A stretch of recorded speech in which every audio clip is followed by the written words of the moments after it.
नमस्ते दोस्तों, स्वागत है आपका हमारे चैनल पर, जहां हम भारतीय इतिहास की उन अनसुनी कहानियों पर चर्चा करते हैं जो वीरता, साहस और स्वाभिमान का प्रतीक है। आज की कहानी मराठा साम्राज्य की है, जो भारतीय इतिहास का एक ऐसा अध्याय है जिसे सुनकर हर भारतीय गर्व महसूस करता है। क्या आपने कभी सोचा है कि कैसे मराठों ने अपनी रणनीति और ताकत से मुगलों को हराकर भारत के पूर्वी हिस्से यानी बंगाल में भगवा ध्वज लहराया?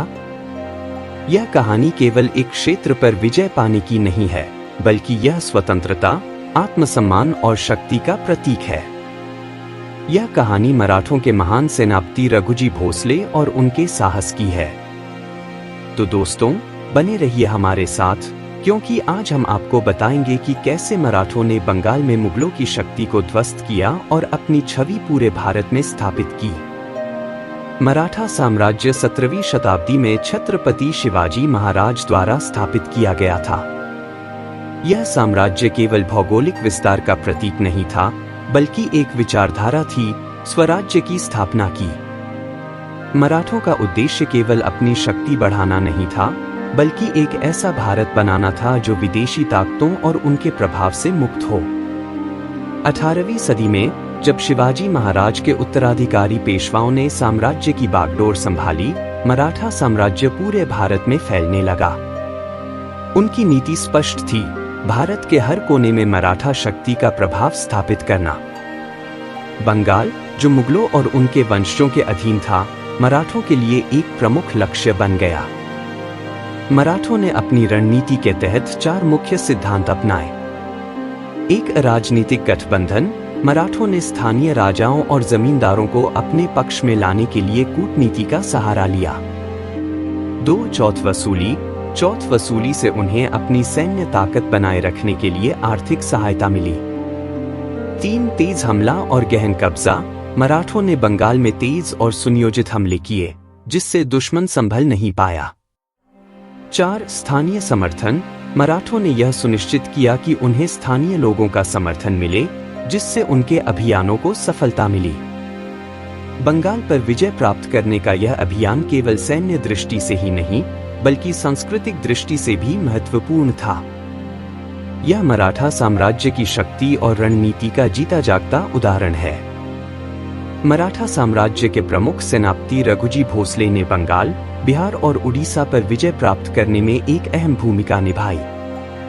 रघुजी भोसले की नेतृत्व क्षमता और उनकी योजनाबद्ध रणनीति ने मराठा साम्राज्य को उस समय के सबसे शक्तिशाली साम्राज्यों में से एक बना दिया। 1741 में रघुजी भोसले ने अपनी सेना के साथ बंगाल पर पहला आक्रमण किया। यह हमला अचानक और तेज था, जिसने मुगलों और बंगाल के नवाब अलीवर्दी खान को पूरी तरह चौंका दिया। मराठों ने बंगाल के कई प्रमुख इलाकों पर कब्जा कर लिया और वहां से चौथ वसूली शुरू कर दी। अलीवर्दी खान, जो उस समय बंगाल के नवाब थे, ने मराठों को रोकने के लिए हर संभव प्रयास किया। उन्होंने मराठों के खिलाफ कई लड़ाइयां लड़ी, लेकिन हर बार उन्हें हार का सामना करना पड़ा।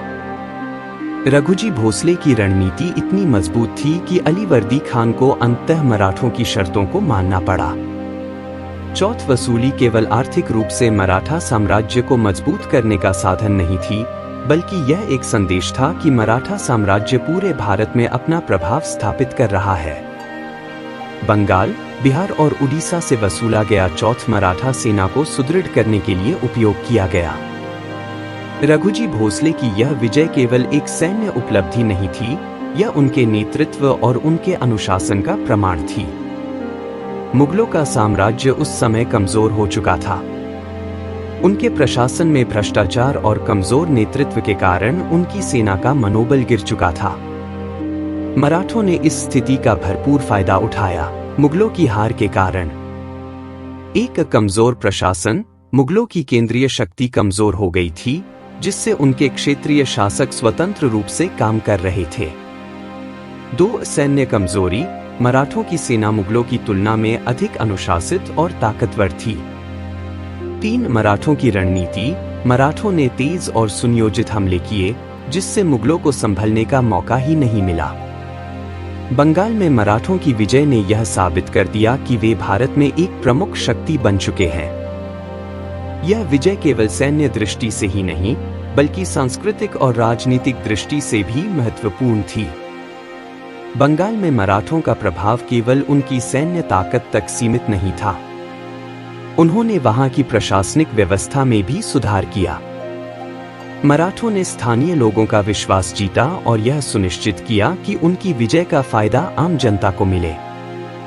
मराठा साम्राज्य की इस विजय ने भारत के पूर्वी हिस्से में उनकी छवि को और भी मजबूत किया।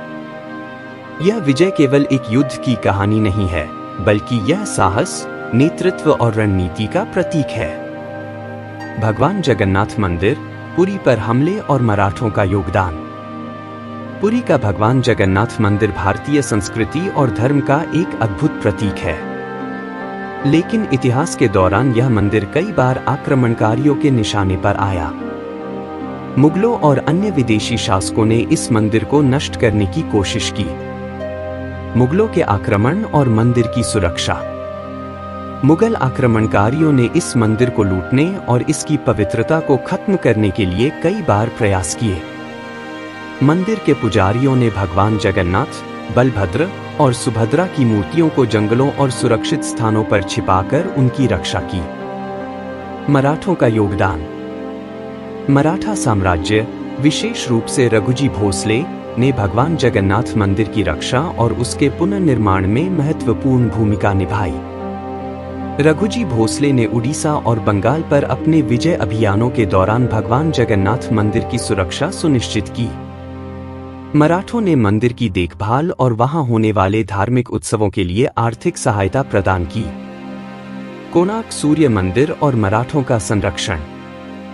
कोणार्क का सूर्य मंदिर भारतीय वास्तुकला और आध्यात्मिकता का अद्भुत प्रतीक है। लेकिन यह मंदिर भी विदेशी आक्रमणों के कारण क्षतिग्रस्त हो गया था। मुगलों द्वारा हमला और क्षति।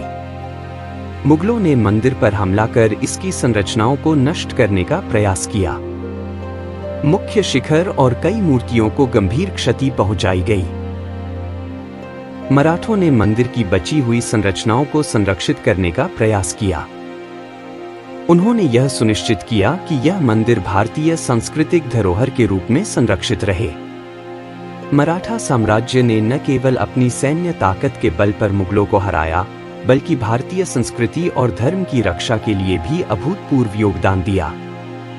बंगाल में भगवा ध्वज लहराना हो, भगवान जगन्नाथ मंदिर की रक्षा करना हो या कोणार्क सूर्य मंदिर के संरक्षण का कार्य, हर जगह मराठों ने अपनी जिम्मेदारी निभाई।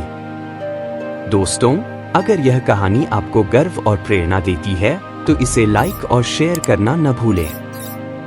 हमारे चैनल को सब्सक्राइब करें और ऐसे ही गौरवशाली इतिहास के और किस्से जानने के लिए जुड़े रहें। जय जगन्नाथ, जय मराठा।